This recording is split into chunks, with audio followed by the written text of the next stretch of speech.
10절까지의 말씀을 나누고요.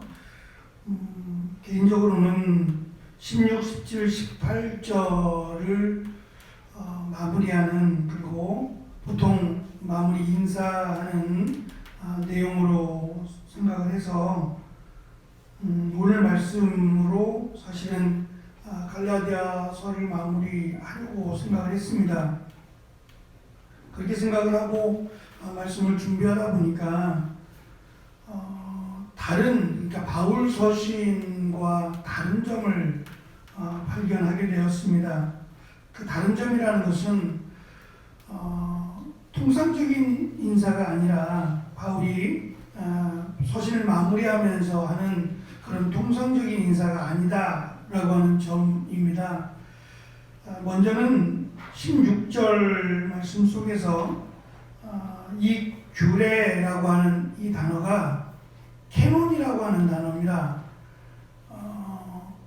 나중에 이제 정경이라고 하는 신구약 성경을 어디까지, 예를 들면 어디까지를 성경으로 할 거냐라고 하는 중요한 잣대 또는 기준을 세울 때 썼던 단어가 정경이라는 단어입니다.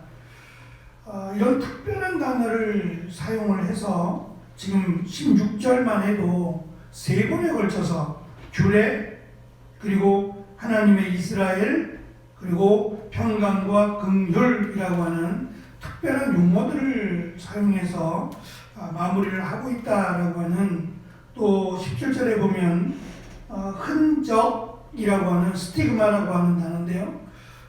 신구약 성경에 딱 한 번 등장하는 단어입니다. 그러니까 바울은 지금 우리는 한 절, 16절, 17절 이렇게 내용을 살피고 있지만 바울은 이 부분 마무리를 지면서 사실은 마무리가 아닌 듯 굉장히 이들에게 더 많은 관심과 또 사랑을 하고 있다는 것을 살필 수 있었습니다. 그래서 16절, 17절, 18절의 말씀을 한 절씩 나누면서 수요일에 갈라디아서를 마무리하려고 합니다. 먼저 이 규례라고 하는, 이 규례를 행하는 자에게 지금 권면의 내용 또는 경고의 내용을 하고 있는데요.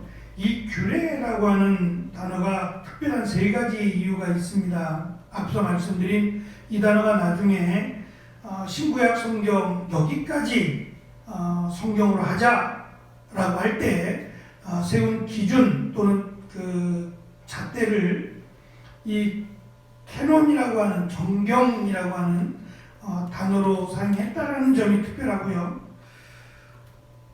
그 다음에 이 규례라고 하는 단어가 특별한 이유는 미가서 7장 4절에서 선지자들을 통하여 하나님이 경고하신, 즉 이를 심판하는 날에 심판을 받는 기준에 해당되는 단어가 이 규례라고 하는 단어이기 때문입니다.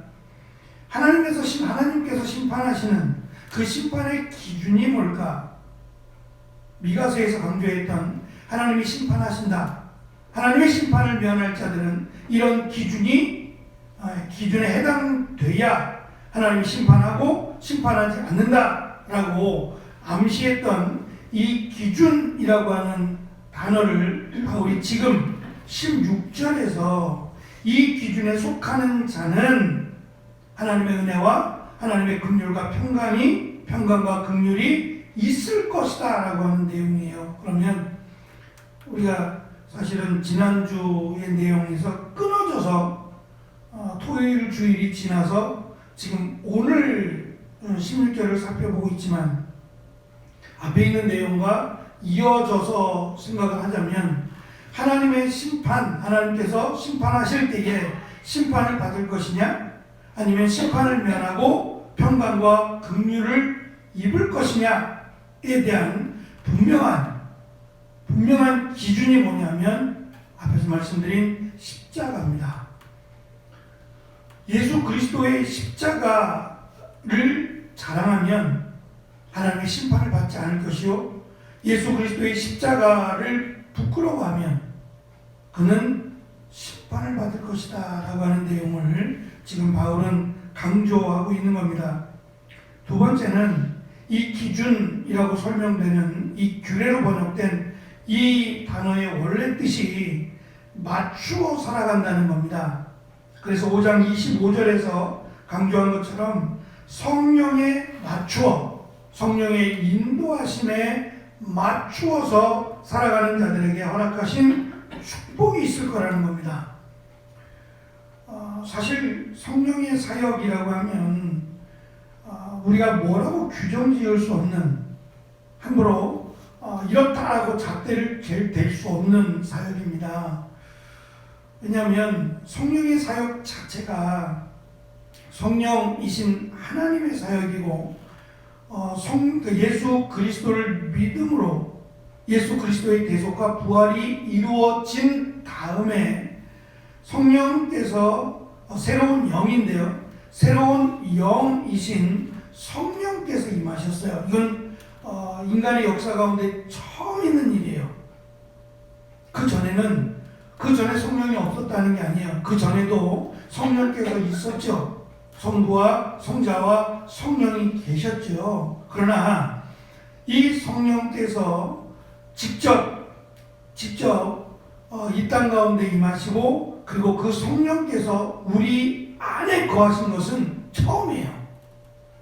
그때가 처음이란 말입니다. 성령 강림절이라고 설명되는 바로 그때, 사도행전 1장에 기록된 성령께서 임하시고 우리 가운데 임하신 것은 그때가 처음이란 말입니다. 그때 이후로 성령께서 우리 가운데 임하시는데, 그것을 어떻게 우리가 규정할 수 있냔 말이에요. 전에도 없었고 지금도 여전히 성령께서 운행하시고 인도하시는, 그리스도께서 오실 때까지 성령께서 우리를 인도하시는데 그것을 어떻게 규정하겠느냐 말이에요. 그래서 딱 이거다라고 설명할 수는 없지만, 바울이 지금 강조하는 성령께서 역사하시는 그것에는 열매라는 것이 맺어진다는 거예요. 성령의 열매라고 설명되는 열매가 맺어진다는 거예요. 그러니까 막연하지 않다는 겁니다. 예수 그리스도를 믿는 자, 그것은 성령의 인도하심을 받는 것으로 연결이 될 것이고, 그 성령의 인도하심을 받고 살아가는 자들은 성령의 열매라고 하는 것들이 지금 당장은 아닐 수 있어요. 그러나 이 삶의 열매가 분명히 다르다는 거예요. 육체를 따라서는 사람과 성령의 인도하심을 받는 사람은 열매로 확인해 볼 수 있다는 거예요. 그러니까 막연하지 않다라고 하는 것을 지금 강조하고 있는 겁니다. 바울은 성령의 인도하심을 받는 자요, 그리스도의 십자가를 자랑하는 자들에게 하나님께서 주시는 평강과 긍휼이 있을 것을 설명하면서요, 특별히 제가 사실은 이 부분을 오늘 그 페이퍼에 넣지는 못했습니다만, 규례를 행하는 자에게, 그리고 하나님의 이스라엘에게 라고 하는 굉장히 중요한 내용을 설명을 해요. 사실 이스라엘 백성들은 하나님의 이스라엘의 하나님이라고 불렀죠. 우리 하나님이라고 생각하니까 이스라엘의 하나님 이렇게 생각을 해왔단 말입니다. 근데 이스라엘의 하나님이라고 하면 지금 물론 상징적인 의미에서 이 갈라디아 교회, 이방인이니까 갈라디아 교회 성도들을 이스라엘의 하나님이라고 불러도 뭐 크게 문제는 없어요. 그러나 이스라엘이라고 하는 나라의 하나님은 아니잖아요. 지금 이 갈라디아의 하나님이라고 하면 모를까, 이스라엘의 하나님이라고 하면 우리는 이스라엘이 아닌데, 우리는 이스라엘 사람들이 아닌데 라고 하는 생각에 분명히 외면당할 수 있고 소외당할 수 있습니다. 그런데 바울은 이스라엘의 하나님이 아니라 하나님의 이스라엘이라고 설명하고 있어요. 제가 늘 말씀드린 것처럼 그냥 이스라엘은 하나님의 선택받은 하나의 민족에 불과하다는 거예요. 하나님은 이스라엘만의 하나님이 아니라는 거죠. 과거에는 하나님이 처음 선택했을 때 그때는 이스라엘 하나님이 맞아요. 그러나 그들이 하나님을 버리고 하나님을 배역한 이후에 그 하나님이 이스라엘만의 하나님이 아니라 예수 그리스도를 믿는 모든 자들의 하나님이 되어주셨어요. 그러니까 이 하나님의 이스라엘인 것처럼 지금 하나님의 갈라디아라고 설명을 하는 내용이 하나님의 이스라엘이라고 하는 표현입니다. 이스라엘에게뿐만 아니라 하나님에게 속한, 다시 말하면 앞에서 지금 설명한 성령의 인도하심을 받는 자, 그리스도의 십자가를 자랑하는 자들이라면 하나님의 이스라엘이 된다는 겁니다. 그들에게 평강과 긍휼이 있을 것을 바울은 지금 이들에게 권면하고 있는 겁니다. 좀 이상하죠? 바울은 편지를 시작하면서, 바울 서신을 시작하면서 이례적으로 보통 은혜와 평강이 너에게 있을지어다, 또는 편지를 마무리하면서 은혜와 평강이 너에게 있을지어다 라고 말을 합니다. 그런데 정말 이례적으로 은혜와 평강이 아니라 평강과 긍휼이라고 하는 표현을 사용을 해요. 평강이라는 것은 그리스도의 십자가를 자랑하기에 당하는 위험 또는 죽음 앞에서 하나님께서 함께 하실 것을 믿음으로 갖는 평강입니다. 긍휼이라고 하는 것은 연약함과 부족함 가운데서도 늘 사랑과 은혜로 인도해 주실 것을 의미합니다. 지금 바울은 이들의 상황이, 이들의 상태가 마무리를 칠 수 없는 상태임을 알아요. 그냥 힘내라고 이렇게 권면하고 끝낼 만한 상태가 아니라는 것을 바울이 압니다. 그래서 자신이 하는 역할, 자신이 그들에게 편지를 보내고 자신이 그들을 위해서 기도하고 하는 일들이 자신이 해야 될 일인 건 분명히 알아요. 하지만 거기에는, 그 일에는 하나님의 긍휼이 필요함을 알아요.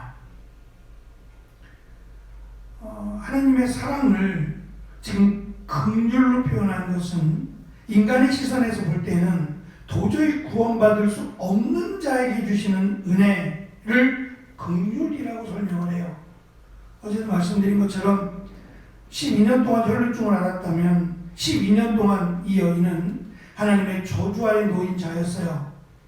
누구도 이 여인이 하나님의 은혜를 받으리라고는 생각하지 않았어요. 어쩌면 이 여인조차도 그렇게 생각했을지 몰라요. 그래서 예수님 앞에 당당하게 서지 못하고 뒤에서 그냥 예수님의 실밥 하나 요 정도만 만져도 나는 구원을 받으리라고 생각한, 그래서 그 귀신 들린 딸을 둔 여인이 상에서 떨어지는 부스러기를, 개들도 주인의 상에서 떨어지는 부스러기를 먹지 않습니까? 라고 말했던 것처럼 예수님 앞에 설 수 없는, 그래서 예수님의 그 터져나온 실밥 하나, 요거 하나라도 내가 잡을 수 있는 은혜만 주신다면 이라고 생각했을 겁니다.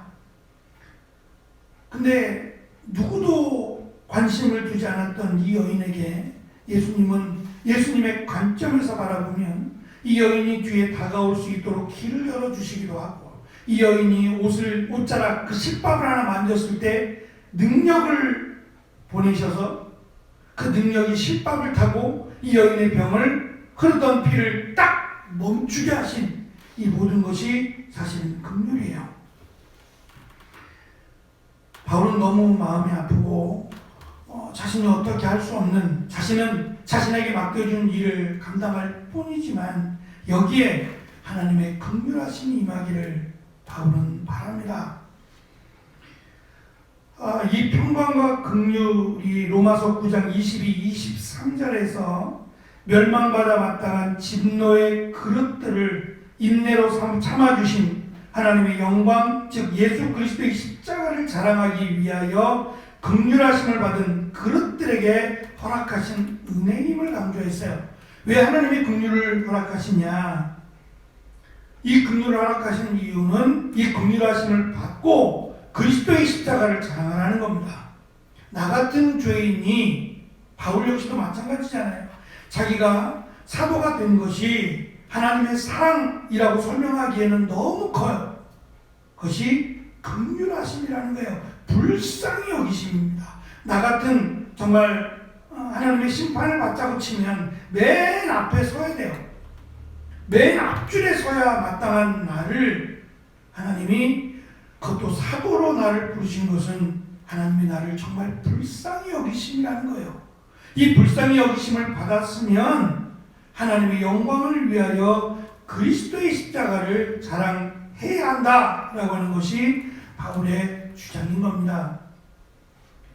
그리스도의 십자가라고 하는 책을 쓴 존 스토트 목사님이 있습니다. 그는 이 책에서 이렇게 고백합니다. 내용이 좀 길어서 제가 페이퍼에 실었습니다만 간단하게 내용을 얘기하면 이렇습니다.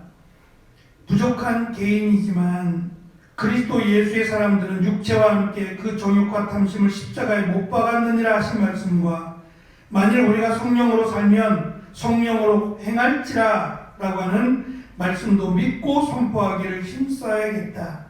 마지막으로 책에 쓰여진 내용처럼 주님을 만나 뵐 그날까지 주님의 영광을 위하여 주께서 허락하신 공동체와 함께 서로 사랑하며 열심히 세상에 봉사할 수 있도록 그리하여 예수님의 십자가에서 자신을 희생하신 목적이 완성되도록 더 힘있게 힘써야겠다라고 내용을 그 책에 대한 내용을 잠시 마무리합니다.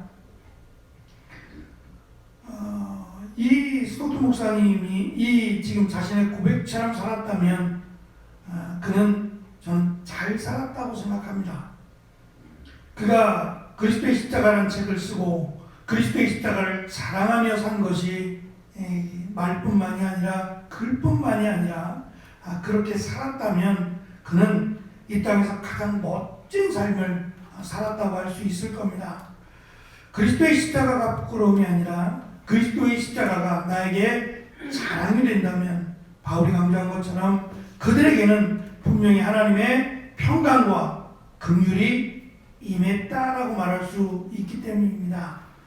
비록 갈라디아 성도들이 너무도 안타까운 너무도 쉽게 하나님을 떠난 이 안타까운 모습 때문에 편지를 쓰고 있고 또 바울이 친필로 마지막에 큰 글씨로 편지를 쓸 수 없는 그런 육신을 가지고 쓰고 있다라고 설명한 그것도 바울이 이들을 향한 그 마음도 우리가 살펴보았다라고 말씀을 드렸습니다.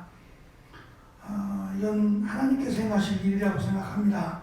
우리가 할 수 있는 일을 넘어서서 하나님께서 행하실 일이라고 생각합니다. 하나님의 평강, 하나님의 긍휼하심이 사랑하는 교회, 사랑하는 교회 성도들에게 우리에게 우리의 생명이 마치는 날까지 임하는 귀한 은혜가 있기를 간절히 축원합니다. 기도하겠습니다.